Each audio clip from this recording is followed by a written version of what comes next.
Mana bizlar hozir Samarqand viloyatining Payariq tumanidamiz. Mana fermerlar yig'ilib tushib keldi. Mana shu fermerlar to'liq g'allalarni ko'rib chiqyapti. Qani fermer siz aytingchi, mana shu qanday bu mana shu g'allalarning o'sishi, tomchilatib sug'orish bo'yicha kim ma'lumot beradi? Qaysi fermer aytadi? Ayting qani? Ayting.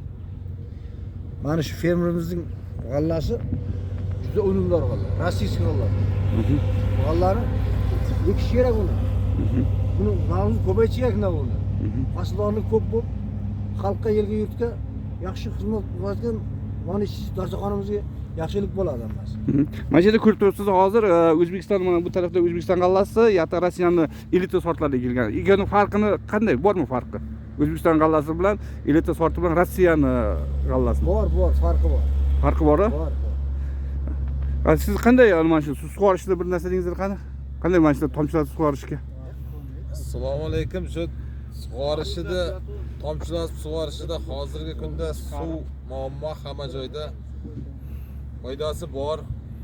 Vaqtida suv ichadi. Shu 2025-yili rossiyskiy O'zbekiston o'zimizni novidan ekdik.